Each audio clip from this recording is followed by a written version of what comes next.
And we're back for another exciting episode of the Creators Collective. And this is going to be a really fun week because for once we have 3 people here and no one else. And this is kind of a new and exciting thing we're trying out. But let me talk about that a little later. We're getting into Patreon. And I want to say a huge thank you to our patrons on Patreon, especially Darren Mates, Caleb Harris of You Can Make This Too, and John from John Made It. Also want to say a huge thank you to our newest patron, Josh Doherty. Sorry, Josh, you're getting the complimentary total mess up of your name. Yes, Daughtry. He, I know him pretty well. We hung out in Chattanooga when I was up there, fleeing from a hurricane last year, and I think he bought me a few beers. And he's usually part of the. I do a live chat for my Patreon people every Tuesday. Yeah, Tuesday, and he's usually there. So cool. Yeah, well, thanks, Josh. Yep. Also, if you want to listen to us, you can listen on iTunes, Google Play, Stitcher, SoundCloud now, and wherever you normally listen to your podcasts. And we do go live every Thursday at 10 a.m. Eastern Time here on our YouTube channel. So feel free to join us there where you can join the live chat and have your questions answered live on air. So what do we got going on this week? Zach, why don't you kick us off? Yes, we got it. You guys start with me. It takes me. I'm kind of slow. That's the very reason we start with you, Zach. So God, what have I been up to? Oh, I got a new tool. I got a toolbox, like a big workstation, finally, and I can't believe how much more room. So I've spent like the better part of the past week just organizing my shop and cleaning it up, trying to make more floor space, more room, like a thorough cleaning, and having this, I think it's probably like 5 foot. I have always liked the workstation toolboxes, so I used to be a mechanic years and years ago, and everybody had toolboxes for everything. And then like I was an auto mechanic and everybody works out of boxes.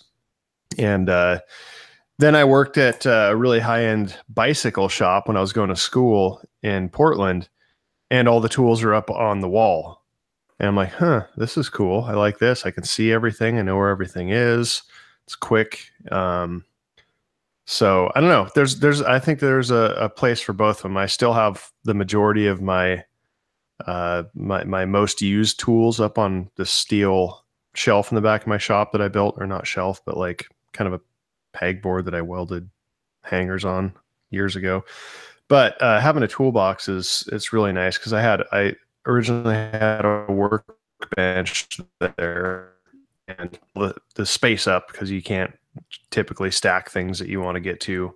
You can only go so high. So anyway, the box is really given me a lot more room, and I've just it's been a reason to go through my whole shop and get rid of all the crap that I've been holding on to for like 5 years that I'll use for a project someday that'll never actually happen. So throwing out a lot of stuff, organized. And I mean, it's funny. I feel like the more tools I get in my shop, the more space I end up with. It's the weirdest thing ever. Like I look around my shop right now and I have 3 times more tools in there than I did when I first started. And, if I went back, if I remember what my shop was like when all I had was like a table saw, a miter saw, and, some battery powered tools, my whole shop was super cluttered. I mean, I could hardly move in there.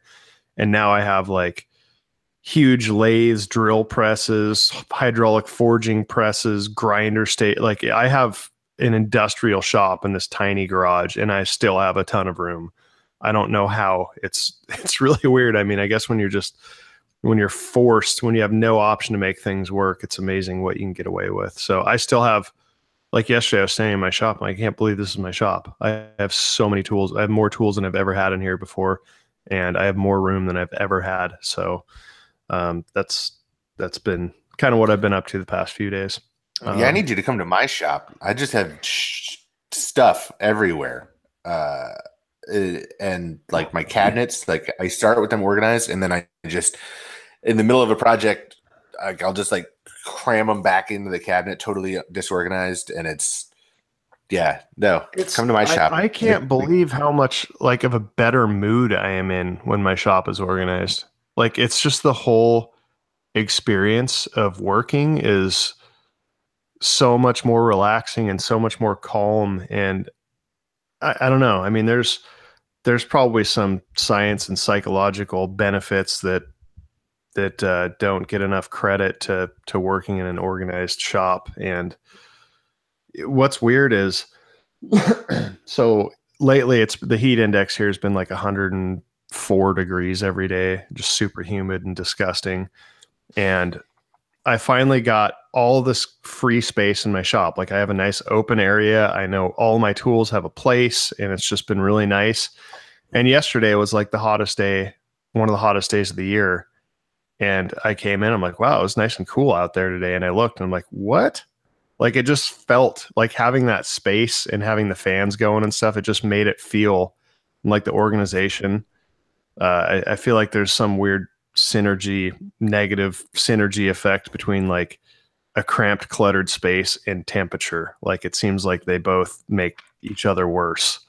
I don't know if that makes any sense, but Yeah. so yeah, it's just been, I was out there yesterday, mostly cleaning. And then I don't know, it's probably like noon or so. And I just got even heat tempering oven that showed up a couple of days ago.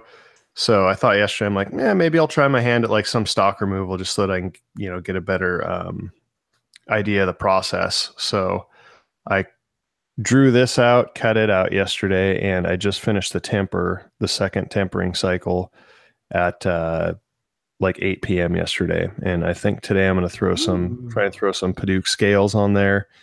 And if it all goes well, I might auction this off on my Instagram. So stay tuned. This is like the first, I mean, it's hard to say. I feel like this is actually going to be like the first real knife I've made all by myself in my own shop. I made a knife out of a wrench, and I did a collaboration with a guy, but this is like the first one that's 100% me. And so far I can't believe how well it's turning out. It's like, look at it, I'm like, I can't believe I made that. So sure. If I don't screw it up, I'll probably auction it off on my Instagram today or tomorrow or sometime. Cool. So yeah. Cool. So that's James, what I've been up to.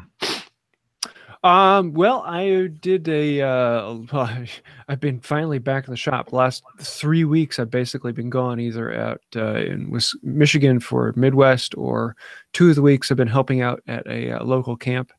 And so it's kind of nice to actually get back and think about making something. But yeah, I did Tuesday live video with my wife doing the next step in the joinery window. We did a half lap dovetail joint, which is a half lap joint where one side of it, rather than just being a straight board, is dovetailed so it can't slide out in that one direction. Fairly simple joint, but one that I kind of had some fun with. And people are always asking, how do you do a dovetail? The same way you do anything else, you cut it. So is that almost like a sliding dovetail? But no, it's well, you'll have to look at the picture. It's it's a half lap, but the tenon side of the half lap is shaped like a dovetail as opposed to just being in line with the board. Okay, if that makes sense, I guess. Okay. Let's see what else. Oh, I'm actually getting work on the dining room table again. I'm hoping to have the table all done during the month of July. So that's when I'm really going to be hitting big here. I pulled out the slabs for the base, which will all be out of 2-inch thick elm. So that will be fun. I have 160 feet of ripping to do through 2-inch elm with a handsaw. So nice. Who wants to come over and burn out their arms for a day? Elm is relatively soft, though, right? Yeah. It's softer than oak. It's not. It's about the same as like a red maple. Okay. So I've never heard of red maple. Red maple is what most people call soft maple. Although like any maple that's not rock maple is a softer maple. So yeah, it's like it's a lot of that ambrosia maple. Oh, okay. The beetles that go through it. That's at least here in the mid-Atlantic. is a lot of red maple, silver maple. You go to different places and they'll sell different types of maple as soft maple, but they're all pretty similar in consistency. Huh. I've always just kind of had the soft maple, hard maple construct in my head. There are lots of different types of maples. Yeah, big leaf maple. Yeah, and then you got your box elder, which is also known as ash leaf maple. Really, box elder's maple? Yep. Huh. Isn't box elder I think it's super cool looking, but isn't it really soft? It's relatively soft, yeah. It's a really nice hand tool wood. But, So I'm getting I don't have it yet, but I'm getting a vacuum pot. I bought a pressure pot, like one of the ones that'll go up to it's actually for epoxy casting. Mm-hmm. And it goes up to 90 pounds, which is a ton. It's actually a painter's, like a pressure pot system for a painting gun, but a lot of people say that they use it for epoxy because it holds so much. But I have a vacuum system in the mail, which I'm going to use to stabilize some wood so that I can do some cool knife scales. Nice. So, cool. Yeah. Get you some cactus juice. Yep. And I always thought box elder was so cool looking, so I might have to. Especially when you get with the red flame in it. That's the flame elder. You guys have probably seen it. I'm so behind on YouTube. I was watching because I was trying to learn how to do this stuff, so I spent a lot of time watching Heath Knuckles and Peter Brown because I feel like in my mind when it comes to epoxy, they're amazing. I don't think you can get better than those two. But the video that Peter Brown did, he was showing how to use this vacuum system, and then afterwards he's like, so if you're anything like me, you've asked yourself, can you stabilize bread? And then of course he actually he throws in some white bread and stabilizes it, which is I don't know. I like the pancake frisbee.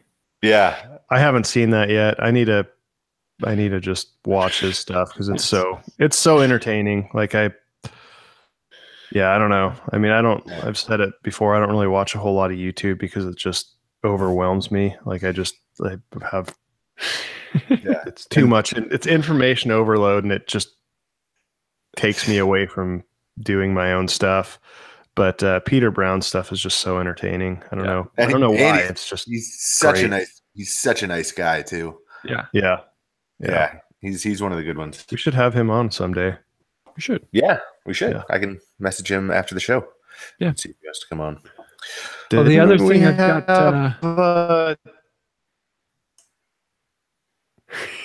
The fun of live. Go ahead. The other thing I've got going on is I'm planning on doing. I've had a lot of people view what I did last week with going to the Midwest tool collectors and say, is there anything like that on the West Coast? And for a while I'd said, no, I don't know of anything out there, but there is a group out there actually called the Pacific Northwest Tool Collectors. And they have a big meeting that happens once every 2 years. And this time it is in Portland. And so I'm planning on making the trip out there. It's in August. But I don't have the funds to do it right now because I've spent all my monies for travel. So I'm currently putting together a GoFundMe to see if we can make this happen. And I want to do a video about where you can purchase hand tools on the West Coast, and actually show some other places as well as document the Pacific Northwest collectors. So I get homesick anytime people mention the Northwest or Portland. It's a beautiful place. It makes me sad. I just get sad. Love going out that way. Next year, great trail running. Still looking at Bellingham. I've had a few people. I think I mentioned it on one of the podcasts.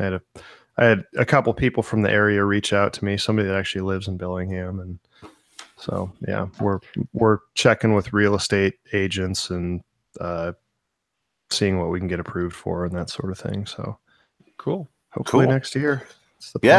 Hopefully when you're out there, I mentioned this last week too. I'm going to be heading up that way probably next year. Probably the month before we move. Probably, yeah.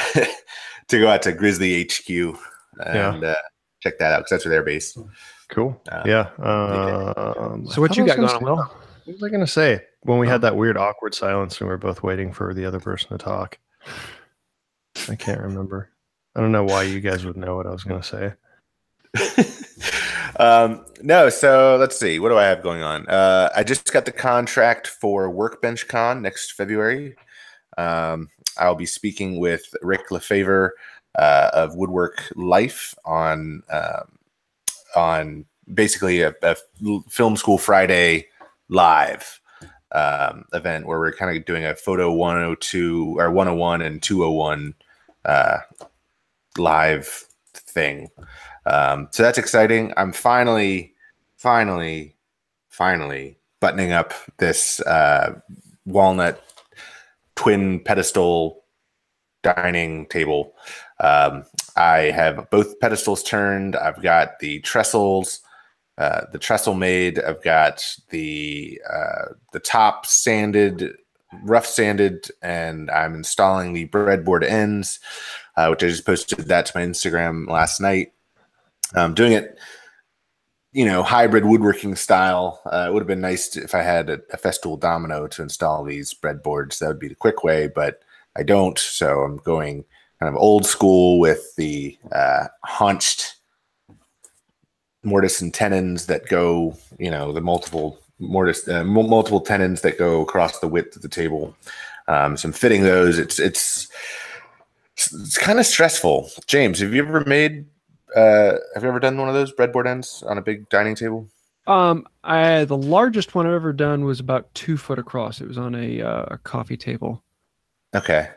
But yeah, they're, especially when you get really big and really wide, they can become fun. Yeah. This is about 4 feet wide. Well, 42 inches. So 3.5 feet wide. And it's definitely screwing with me. And when I was making it, I was using a router to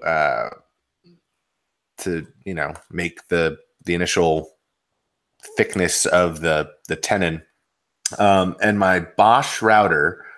So I was halfway through routing the second end, and the bit just came out of the router, and on checking on it, it wasn't the collet. It was the actual spindle nut had come loose on the router. And it was just, I've had so many problems with Bosch routers, and they're supposed to be like the bee's knees. And this is my third one. And it's just like, why? You think you're doing everything right, and then the spindle nut comes loose. And I almost screwed it up, but I saved it. In doing these breadboard ends, I halfway somewhat restored a Stanley number 78 that I picked up a long time ago that was just rusty. And I didn't do a full restoration on it. I just got it into working order. And that thing's super fun. Does yours have the fence and depth stop? No, that was not on it when I picked it up. But I got it. So happy with my recent find. I found one in the box with depth stop and fence. Yeah, I was like setting it up, and I was like, "Oh man, like I don't have the fence, I don't have the depth stop, but I got it for $5, so I can't complain." Oh, sweet deal, still. Yeah, so usually it's like 20 to 30 bucks even without those. Oh wow, and it worked perfectly for trimming up the shoulders. So it was great. I've been practicing my knife grinding after last week's show with Jeff Fader. Just practicing on some mild steel, and I'm getting better. I got an even bevel on some mild steel on a small, I want to call it a cheese knife, because I can. And just trying to come up with small sellable items that I can do while the glue dries, and then either sell them or auction them off on Instagram. Are you going to sell the mild steel ones? No, I don't think so. that's just practice. I don't think that's I would what feel I did. I was doing like for a while when I got that bubble jig, which I still recommend. It's awesome. I was just doing a bevel a day just to kind of build the muscle memory up, and yeah, on mild steel because it's cheap. Yeah, and I would feel bad selling a mild steel, anything that resembles a knife. It sucks. They suck. I made one. I mean, I made a proper one just to kind of learn the process. I'm like, okay, I'm gonna try it, and I made it, and I got it pretty sharp. I mean, sharp enough to cut paper, and easily. And I use it as like my box cutting knife and like cut tape, and it works for that. But still, even on like cardboard, if I get like a pallet of that super heavy corrugated cardboard, like pushing it through that, you'll get edge damage on cardboard. So yeah, mild steel knives, no. And it's funny because I remember, I'm always optimistic, and the search bias, how like you go into Google and you're like, you'll search for something and hope to get the answer that you want to get, but it's probably not there. You can find people that are like, oh yeah, mild steel knives are great. I don't know. I would love to believe bronze. That. Yeah, probably not by much in my experience. I was going to say it's better. It's better than a block of cheese for opening a box. I would rather have a block of cheese in an unopened box than a mild steel knife in an open box. I mean, what if the cheese was in the box? That's like Inception. Yeah. So I've just been throwing my mild steel knives into random wood objects in my shop, and seeing if I can get it to stick. But yeah, so if anybody has any good ideas for sellable, small, easily shippable things that they'd be interested in seeing on my Instagram or Facebook, let us know in the live chat, or if you guys have, one of you two have any good ideas. You looking for like trinkets to make? Yeah, trinkets, bowls, cheese plates, cutting boards, bottle openers, just stuff that I can make while, the glue dries on the big stuff. I think everybody needs to have an item. Like Jimmy and I talked about this, and I think everybody needs to have like a signature thing that they make and sell that's like a steady-ish income. And Jimmy's got the ice picks, and like I do the key fobs that I sell quite a few of, and I feel like a lot of the people have something that they're kind of known for. Jocko's got that ridiculously awesome maker knife that he just launched. But I think, my take on it is like, you have to find something that is unique. It can be a cutting board chain, but like figure out like your own style of it. Like design your own thing to where people see it and they go, oh, that's such and such's thing. I just feel like there's so many standard, bottle openers and cutting boards and stuff. Not that there's anything wrong with that, but I think, trying to come up with something that's uniquely yours, you'll have a lot more success. Mm-hmm. So you do like, I'd be the live edge bowl guy. Those are cool. Yeah. Yeah. And I can turn them out quick. Nice. Yeah. Cool. Speaking of which, did you guys get your blanks from Birch Tree Farms? Yes. Thank you, Birch Tree Farms. Yes.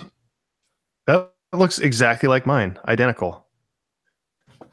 Yeah. So for those of you who don't know, he won the Creators Photo Challenge a few weeks back, and we were going back and forth about what do we get him, and he's like, "Well, no, you send us something." So we'll have to do a collaboration video or each turn them. I don't know what we're like. We have to figure out some way to have, like, because I don't want to just like turn it into a standard bowl. Three of us have to like figure out. We have to have a challenge and use it like creatively or something. I don't know what it would be. My challenge is actually turn it. We can have a contest. Yeah. I turned mine in an hour. Meanwhile, James is, turning. I want to try out my new hook tools. Yeah, James is turning it on a steam-powered lathe. When are you gonna start doing that? Start doing like steam-powered tools. I'm just looking forward to kids powered, so I can get the kids down here. It's like, come on, here, pedal this for a while. You're gonna have the what do they call the pole lines or whatever, those shops? What are those called? The belt driven, or yeah, there's like some name for it though, like those shops that are all like pole drive or whatever on the ceiling. I don't know what it's called, but you're just gonna have a shop and there's gonna be like three cycles hooked up to your ceiling, and yeah. Well, you want to get into some questions? Yeah, we've got a bunch of them. We have one from Eric that's been sitting in our list for almost 3 weeks now, and he keeps asking, when do you guys get to answer my question? So, Eric, we're sorry about this, but it's from Eric Osterhout. It's from Eric.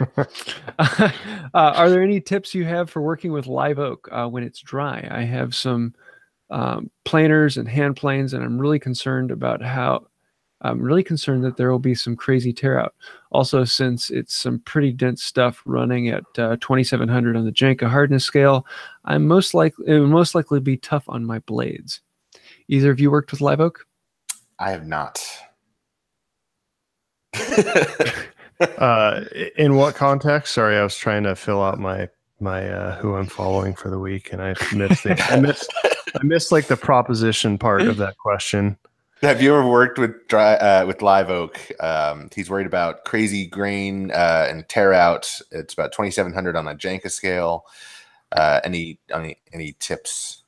I've worked with oak. I don't know if it's live oak. You'd know if it was live oak. Live oak is something different. Okay. Yeah. I'm going to say no. Like, yeah, James, you're the only one that's made anything out of live oak. So okay.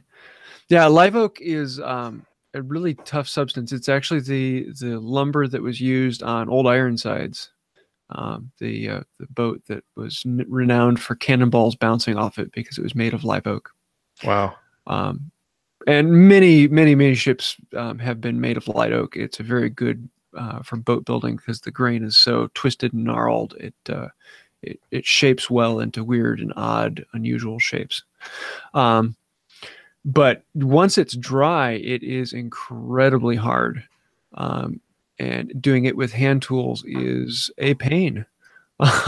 There really isn't a good way other than you're going to have to stop often and resharpen often and just know that it's going to take a lot of time. But that being said, we live in an age of power tools. And if you're working on anything larger than, a tool handle, power tools are the way to go. It would almost be worth buying a table saw just to work on a larger piece of live oak.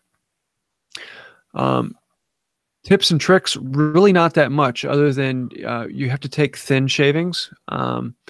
You can't jump into it heavily because you will get tear out. Thankfully, the tear out isn't that bad because it is more interlocking. Even though the grain is twisting, it's not as bad as it might seem. But you do need to take thinner passes than you normally would. But yeah, other than that, it's just really hard wood. Make Brooklyn chimed in. It's line shaft. That's what I was looking for. Yes. I would think a card scraper would be your friend with something like live oak. Yeah, for the final finishing, that's a good one for that. This Salvage Yard Designs asked, and I'm going to turn. Well, I can turn it to both you guys because you guys have both done some leather work. I really want to get into a bit of leather work. What would be a good starter kit of tools and a good resource on stitching? That's from Travis at Salvage Yard Designs. Stitching a sewing machine. Nah, you can saddle stitch. You need to learn how to saddle stitch. So I put out a video probably 6 months ago. I had the same dilemma when I got into leatherworking. I'm like, what do I need? And then there's a ton of crappy YouTube videos and they're like, here's what you need to get started. And then in every video is totally different tools because leatherworking it's not like there's one type of leatherworking. It totally depends on what you're going to do. If you're going to sew up stuff like little wallets or card holders or that sort of thing, that's one type of leather work. If you're going to do tooling, that's totally different set of tools. Any kind of BDSM. Yes. Yeah. There's a, yeah. So there's a totally different tool set for depending on what you're trying to do. So that's what I found that was lacking on the YouTube videos is sure, everybody has these videos on like what tools you need to get started, but then they don't tell you what kind of project they're for. So I put out a video it was just leather card holders, very simple because I wanted something to just show the basic skills and the basic stuff that you're going to need for, pretty much anything other than tooling. And, there's a set of links in there, and that I really tried to get it down to like the fewest tools possible. And you're going to need, you're going to need some needles, some thread. You can get an awl and punch all the holes yourself, which I did at first, but I found that the diamond like chisel punches make it a lot easier to get a nice clean, even pattern and stuff. So I would, obviously that's kind of the reason I made that video. So I would suggest if that's something you're interested in to check it out. And if you have any other questions, feel free to shoot me an email or text or something. Yeah. Zack hit it on the head. I don't know if I could add much more. And I haven't done much leatherworking other than making a strop, which is basically and a ball gag. And the ball gag. I forgot about the ball gag. That was my private collection. The red ball thing. Gimp suit. Oh, wow. The next question is directly for Zack. WB Fine Woodworking asks, in an earlier episode, Zack, you mentioned a website involving that Zack was involved in that had free music for videos. Wow, I'm having problems. What is that, Zack? That is ampletunes.com. It is, so everything's free. We do welcome any Patreon supporters. We're getting a ton of downloads, a ridiculous amount of downloads, and our stuff is popping up in videos all over the internet. We just put out a new song like a week ago, and the stuff's expensive. This sounds like a pitch, and I guess in some ways it is, but like I can't move my monitor, but like the amount of sound, like audio equipment is disgustingly expensive. Like this mic, how much are these mics? You have the same one, James. Yeah, I think they're like 300, something like $315. I have a just for one of the mini microphones needed. Yeah, and the preamp for this thing is I have a $700 preamp. My interface is about $900. And that's just to get the sound into the computer. And the reason that there's two of us, his interface actually blew up, my buddy John, who's helping me up. So we're actually trying to save up to get him another interface. So this stuff is really expensive. It's always going to be free. We're never going to charge anybody, but the more support we get, the more to get equipment and actually justify taking time from our paying jobs to make music. But it's going really well so far. So if anybody's interested in that, check out ampletunes.com. Sweet. Yeah. And James, I have my banjo. It's out of the box. We're working on a full banjo. Yep. Looking forward to that. I'm down for any kind of Americana. That's like my jam. So cool. Yes. Well, we have a question from the Duck. Ducksworth, I love I love your name, the Duck. I don't know why. What cheap tools have you gotten that you've found you've really liked? My example is a cheap $2 closed magnet that you used to pick up little steel bits off the workbench. I just used one of those yesterday to clean out an old toolbox and get all the little nuts and stuff out of the corners. It's a good one. Good choice. Do cheap power tools count? Sure. Yeah. I would say my Harbor Freight drill press. I mean, I know it's not, a $2 magnet, but it's as far as drill presses go, it's on the cheapest end. I bought it 7 years ago, and I use it way more than I ever thought I would. And it was like one of the best investments. And I think it's like $200. I'd have to go with the Harbor Freight mortising gauge. It's a marking gauge, but it has 2 pins, so you can mark both sides of a mortise. And it's like I think it was like $8-9. But it's a great working mortising gauge, and it's probably the one I use the most, even more than my like $60 Veritas rolling wheel. I really like it. God, this is a tough one for me. Yeah, it's because you don't buy cheap stuff. Yeah, why should I? Only a rich man can afford cheap tools. Buying them over and over and over. Well, I would say Sharpies are always good. I'm going to go with adhesives this time. I'm going to go with like the 3M, the Super 77 stuff, like the tacky spray that holds stuff in place for you while you're doing stuff. It's cheap, and once you have it, you use it a few times, you'll find tons of uses for it. So get all your hair sticky. Yeah, and you'll get it on your hands, and it'll be there for like a week, and it'll just turn black because it'll pick up all the crap in your shop. That stuff's really great, and also just double-sided stick tape. I mean, both of those are good for sometimes when you need to stick stuff together. If you're cutting multiple pieces and you want it to be the same, or I don't know, you have it around and you'll find uses for it. Cool. Well, let's jump into the Creators Photo Challenge, because this week we are going to pick a winner, and the winner gets something from my shop. So I'm probably going to send out a Wood by Wright card scraper. So winner today gets a card scraper. Unless you happen to be... Didn't you make your own card scrapers? No, I'm working with DFM Toolworks, and he makes them, but then puts my logo on them. And so I sell them at an exorbitant price, so you can get them with the logo, or you can buy them cheaper from him without the logo. What's an is it exorbitant or exorbitant? It's $70 $17 plus shipping. Oh, that's not bad. Get them from my shop. So or what's your take take? On Amazon with free shipping from him. Do you like thin card scrapers or thick card scrapers? I don't have a medium pressure. I like them enough to bend, but not so thin that they bend on their own. I really like the thin ones because I just feel like you can really I don't know, but they get hot so fast. Yeah. I was going to say the heat buildup on those is... So that's why I also sell the Wood by Wright thumb saver. Yeah, that's brilliant. Refrigerator magnet. I did. So what I started doing when I had a lot of card scraping to do, I just grab like 2 or 3 of them. Yeah. And I just do like 2 or 3 scrapes and grab another one because it's cool, and let that one cool off and just kind of like rotate them. Yeah. But yeah. What do you know what kind of steel he uses for those things? I don't remember off the top of my head. It's a little harder than your average, because most are like made of a fairly soft spring steel. Huh.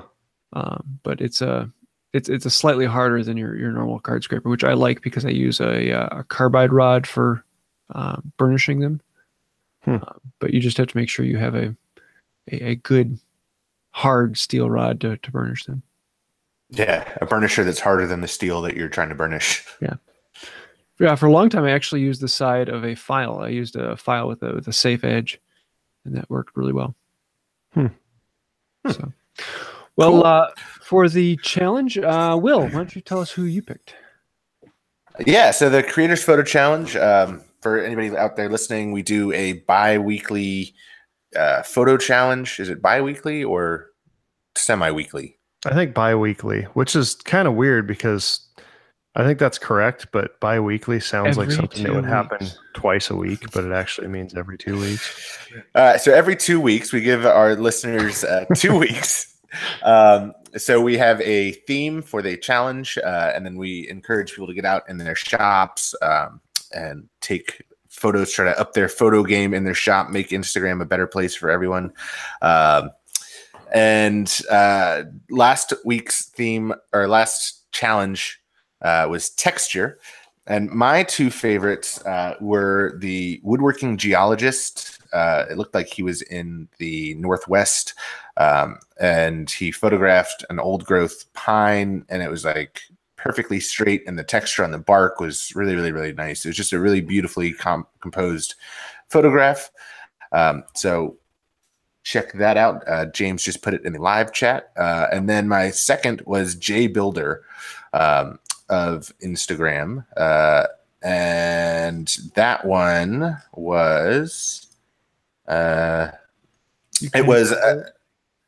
was the cheap Harbor Freight plane that he converted into a scrub plane, and just the texture on the piece of wood that he was scrubbing was just I just liked it, and it was a beautifully lit photograph. It was well composed, just a nice photograph. So those are my two favorites. Sweet. Well, I've got my first pick is also J Builder. Number one is a hand tool, so I have to pick it.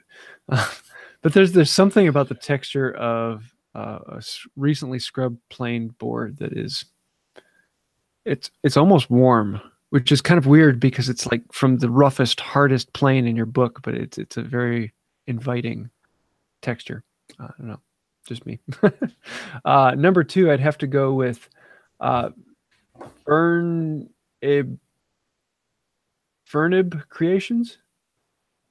Fernie B, I think, maybe, or Fernie B Creations. It has the end of a belt sander with these chips that obviously did not come from the belt sander, and just the coloring in it, I really kind of enjoyed it. It was just a good picture that I really liked. It has a very soft, warm feel to it, and very well done. Oh, and I have to have an honorable mention for hand plane pastor. Is it hand plane plane? Yeah, hand plane pastor. He put up he reposted a picture of me with a wig on, and I think it was the best texture that was in all of them. Just to. That's ridiculous. I have to give honorable mention to Fernie B too, or Fernib. Sorry for totally butchering your Instagram handle. That one was a really sweet shot as well. James, what do you got? Sorry, Zach. Oh man, it's one of those weeks. Zach, what do you got? Well, mine also. I also have one of my nominations for the Wooden Weekends with the super cool tree that makes me homesick. So that is one. Or wait, no, that's the woodworking geologist. Yeah. My other one is for the Wooden Weekends, which, I mean, it looks like a bunch of like pencil shavings. It says Corian shavings, but they kind of do look like pencil shavings. As far as texture, I just feel like you can almost like, you just like want to jump into the pile of shavings. It just looks so inviting and fluffy. And I just think he did a really good job of capturing the idea and theme of texture. So, yeah. Cool. And I wanted to give a shout out because I mean, it's getting tough because there's so many of them now and they're all getting better. We probably had 30 different, something like that for this one. So I wanted to give just a shout out to Giz, just a neat piece of wood, and also Steve from Moonshine Metalworks because it's a super cool axe, and yes, you have to like axes. Yes, yeah, yeah. Keep up the great work, everyone. But it sounds like we've got a tie. Woodworking geologist and J Builder. Oh, that's right. And since you picked both, you get to pick which one. Oh man! All right. Hang on. Do you like the tree or do you like the scrub plane? Let me go look at it again. And while he's thinking about this, if you want good. to see these pictures, there are links to them in the description, as well as the what do you call it when it's on a podcast? The place with all the words. You can find it there. Description. Or as Fools with Tools would say, the shoats. Yes, show notes. Show notes. Yes, there you are. Shoats. All right, hang on. I got it. All right. There's smoke coming out. There's smoke coming out. It's so hard. Okay. I'm going J Builder. J Builder, you got it. J Builder. It's more J Builder, JB. Congrats, man. Yeah. I will also try and get in touch with you, and if you get in touch with me, we'll get you a card scraper. Also, in the live chat, Jeff Gruff clarified bi-weekly. It means both, occurring every 2 weeks or fortnightly, which is how I'm going to be referring to the photo challenge now. Yes. Then everybody's going to think you're talking about a video game. Oh, that's true. Yeah. But or occurring twice a week, and same for bi-monthly. So well, that's great that a word can have two completely opposite meanings, or yeah, isn't it? Contradictory. But fortnightly is very clear. So we have a fortnightly photo challenge. I think you have and to it's say alliteration. that, you have to say that with like a British accent. Wait, a fortnightly photo challenge is not alliteration. A fortnightly photo is. No, even though they're different letters, they're still the same sound. So I think it is an alliteration. I would think so. Can it be an alliteration with different letters? Yeah. If it's the sound. phonetically, yeah. Phonetically Fortnite photo challenge. Yep. Sounds good. Well, let's go on to the joke of the week. Let's see, what is the next on the list? This one is from Tony Altman. Altman? Cool. Someone asked me what I was doing for a living, and I told him I was a YouTuber. And they told me, sorry, I'm not following you. That's good. That's a good one. Thanks, Tony. And if any of you have any jokes you'd like to hear us tell, go ahead and let us know, and we'll see about putting them on the list, because we actually have a list now.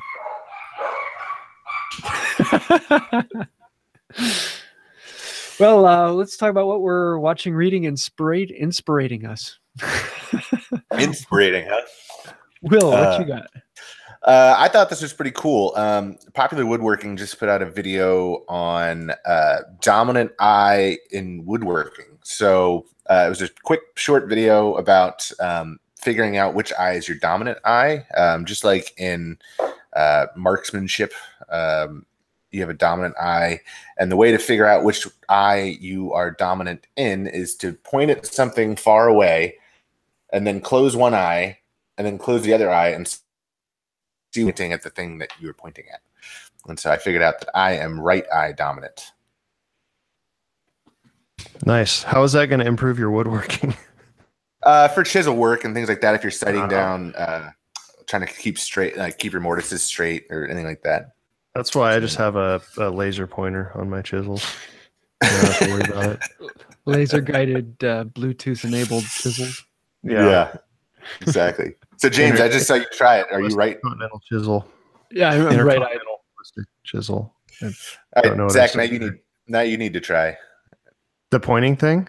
Yeah, the pointing thing. Oh, I'm right eye. I'm everything on my body is like I'm right-handed. I'm right-legged. But you know that for sure that you're right eye dominant. Yeah. I tested too just to confirm. But yeah. Yep. Cool, Zach. What's inspiring you? What did I write down? Sunset Forge. Oh yeah. So, so next weekend I'm going to Newark, New Jersey, and I am going to spend 2 days with John Arian of Sunset Forge NJ on Instagram, and Cliff Dufton, who is CJ Dufton on Instagram. And we're just going to spend 2 days, and they're going to show me how to make hammers. Although I've made a few hammers, their hammers are like exponentially better than my hammers.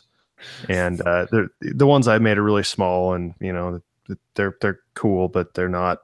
These guys are next level. I think they're some of the best in the country. So yeah, I'm going to go up there and take a 2-day course from them, and it's hopefully I'll come back and be able to make some cool stuff. So I'm really excited about that. I am heading up there. I think I'm flying in Friday and I'm leaving Monday. Saturday and Sunday are just going to be full days of forging. But I want to put my feelers out there. I'll probably do something on Instagram as well. If anybody is in the Newark region, if a couple people reach out to me, I might do like a get together or something Friday night.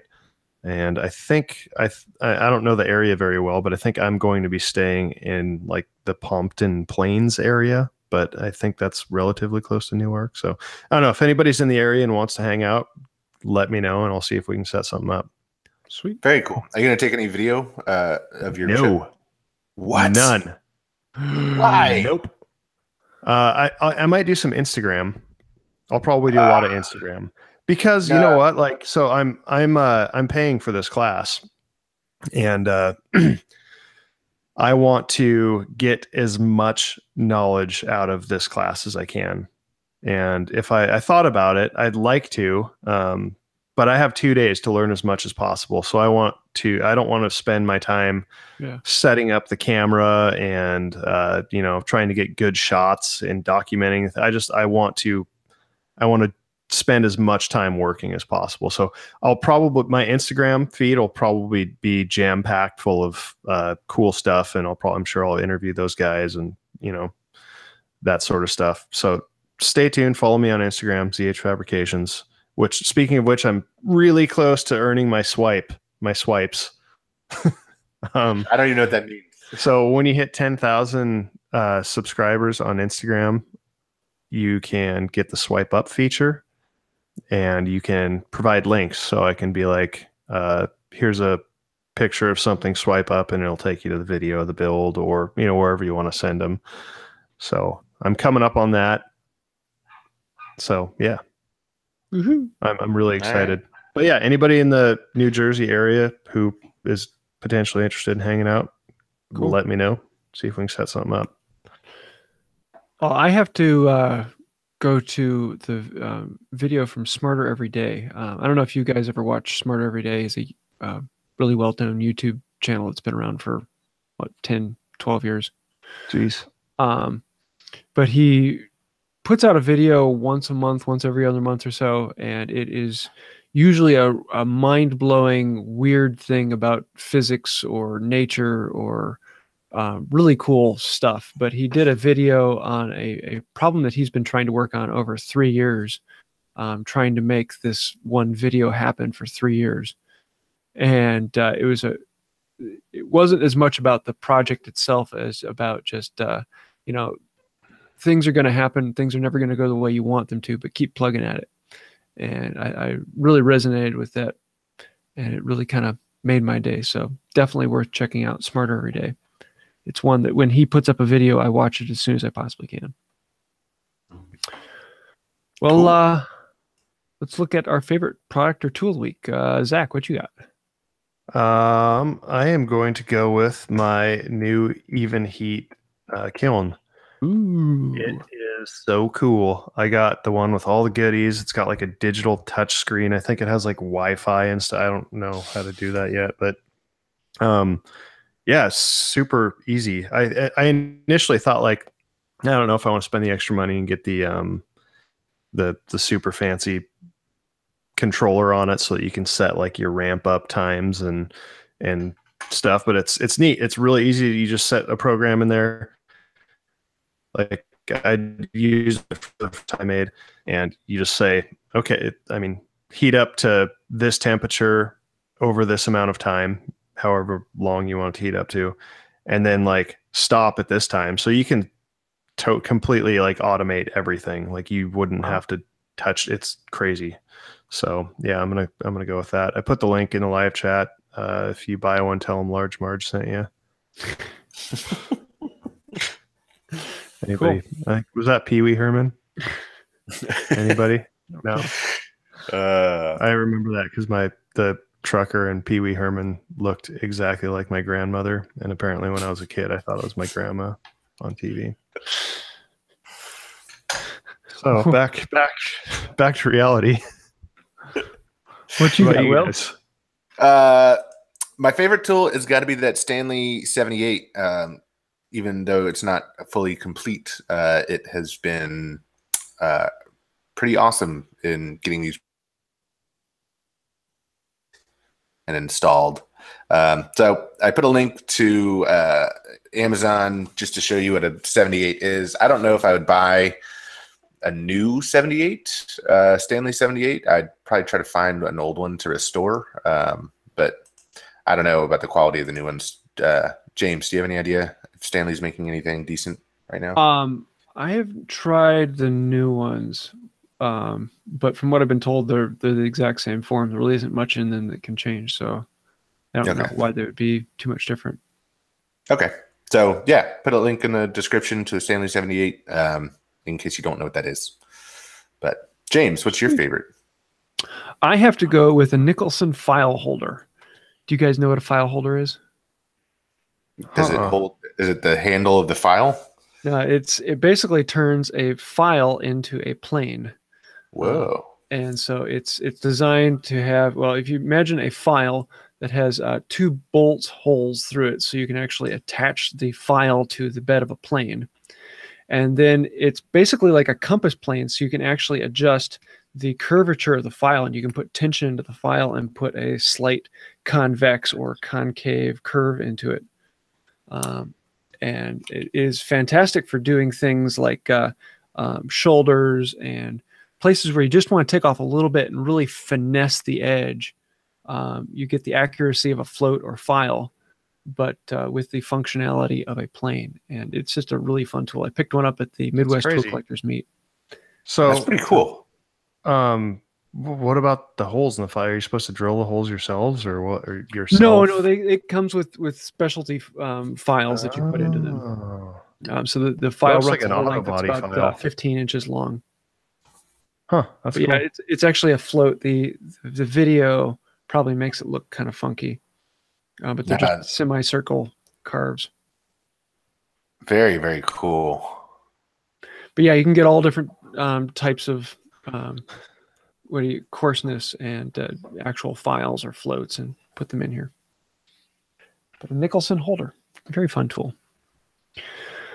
Well, I think that about does it for this week. We have had a fun time with just the 3 of us chatting. And do we have a special guest for next week? Didn't somebody have a chef or something? Yes.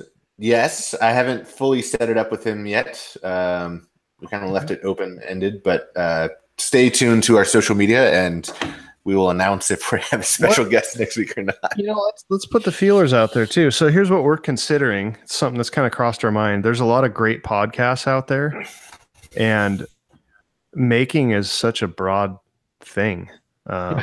So I think it might be kind of fun every now and then to have somebody from, I guess, different disciplines in the making universe. So that's why we're thinking like having a chef on and maybe mixing it up, on occasion, having somebody who makes stuff for a living, but not necessarily out of, wood or metal. So I think that extra diversity might be kind of a fun way to get some new perspectives into the show. So that's kind of what we've been talking about.